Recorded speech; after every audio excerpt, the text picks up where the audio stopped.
From Storm Tracker 6, this is Forecast First, sponsored by Auto Owners Insurance. Simple human sense. This morning, if you're headed out early, you could encounter some fog as our temperatures are staying in the 40s. I mentioned the school bus stop forecast because you'll also want to check to make sure your school hasn't delayed because of the fog. We do have some delays across mid-Michigan, and that's with dense fog advisories lasting until we get to around 10 o'clock this morning. It goes from north to south and especially to our west, and that's where we're starting to see the chance for rain evolve. Just farther west. We'll take a look at that and the chances for snow in the forecast coming up as 6 News This Morning continues. WLNS is here for you with 6 News This Morning. Many associated with Michigan State University are now grieving due to the passing of a community leader and all-around pioneer of the area, Clifton R. Wharton Jr. Good morning, Mid-Michigan. It's Monday, November 18th. I'm Jorma Duran. Megan has the day off. 6 News is here for you now with this morning's top stories. Michigan State University has announced the passing of its former president, Clifton R. Wharton Jr., who died at the age of 98. Wharton was elected as the university's president in 1970, making him the first African-American president of a major U.S. public research university. He served until 1978, and during that time, he oversaw the construction of MSU's first superconducting cyclotron, the creation of the MSU Foundation, and the launch of its first capital campaign. The capital campaign led to the construction of Michigan's largest performing arts center, which was renamed in 1982 after the former president and his wife, the Clifton and Dolores Wharton Center for Performing Arts. A new rule requiring air travelers to have what is called a real ID when flying domestically will take effect next year. And so officials want to remind Michiganders this morning to get one before the new requirement kicks in. Starting next May, you will need a real ID in order to board a domestic flight as well as to visit certain federal facilities. This comes from a bill passed by Congress around 20 years ago in the wake of the 9/11 terrorist attacks. Once the requirement kicks in, state-issued IDs must meet the necessary standards, such as having a black or gold star appear on your driver's license.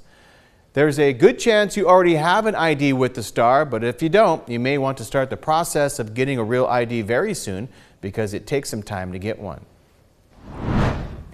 Michigan drivers will see higher prices at the pump this morning when compared to last week.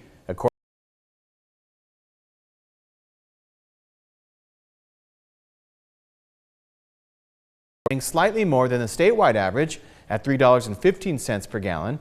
Jackson continues to have one of the most expensive gas price averages in state, now costing drivers $3.19 per gallon when filling up their tanks. Sticking with gas, a local nonprofit in Jackson will help drivers cover some of the costs at the pump by giving away $4,000 worth of free gas. This event is organized by Bibles and Burgers and will take place in the MLK corridor at 4 o'clock this afternoon. Organizers say each individual who stops by will receive $20 worth of free gas, and organizers will continue handing out the free money that they raised until it's gone. This event is set to take place at the gas station located at 1403 Francis Street. Also happening today, the City of East Lansing will host an open house in hopes to receive input and share information with community members about a plan to transform Valley Court Park. The park is located on the west side of downtown East Lansing, and under this plan currently underway, it would connect Valley Court Park to the downtown area by adding additional pedestrian crosswalks, lighting, art, and other improvements.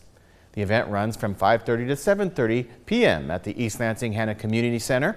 Refreshments will also be offered at this family-friendly event. The Lansing Board of Water and Light will lift the tank for its new water tower today. They say will increase reliability for its customers. The utility expects this process to take several hours. BWL officials say this new water tower will help maintain water pressure for daily water use, as well as decrease operating costs for the water utility. The water tower will be located southwest of the Eastwood Town Center, and it's expected to be fully operational by fall of 2025. President-elect Donald Trump is gearing up to name more key cabinet selections this week, even as members of Congress are questioning whether some of his previous picks can get past the Senate confirmation process. Here for you now is Naomi Ruckham with the latest.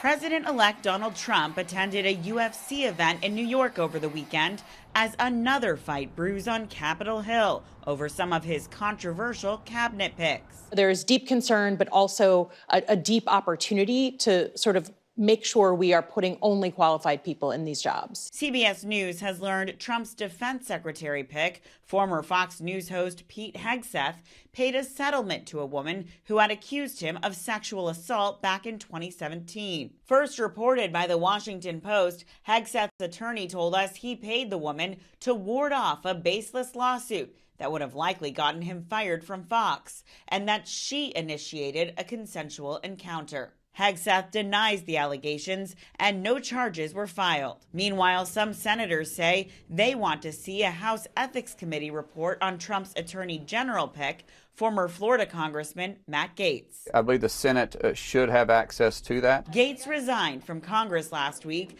just days before the committee was set to vote on whether to release the report probing allegations of sexual misconduct and drug use, all of which Gaetz denies. House Speaker Mike Johnson says releasing the report would open a Pandora's box. It should not come out. And why? Because Matt Gaetz resigned from Congress. He is no longer a member. Over the weekend, Trump announced Brendan Carr, the current top Republican in the Federal Communications Commission, as his pick to lead the agency, and fracking company CEO Chris Wright for Energy Secretary. Naomi Ruckham, CBS News.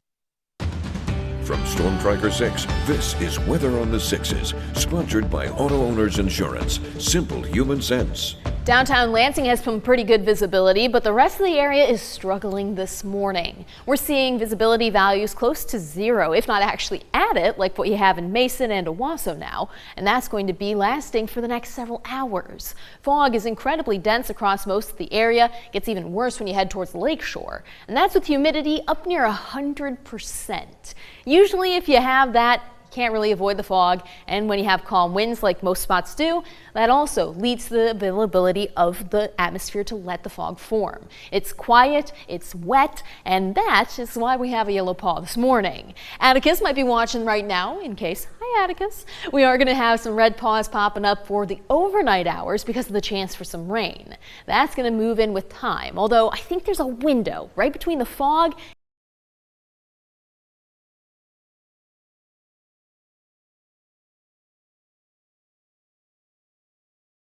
definitely not going to be. We're going to have a lot more red paws this week popping up as we have the chance for rain, maybe a little bit of snow, and winds that could blow a chihuahua to the next county. So I really wouldn't recommend it. Uh-oh. Got all kinds of stuff this week. I'm happy. No one else will be. I know, right? All right, well, coming up, local police are using a new device to crack down on high-speed chases. We'll have those details in our What's on the Web segment. Your time right now, 6:38. Thanks for watching 6 News This Morning.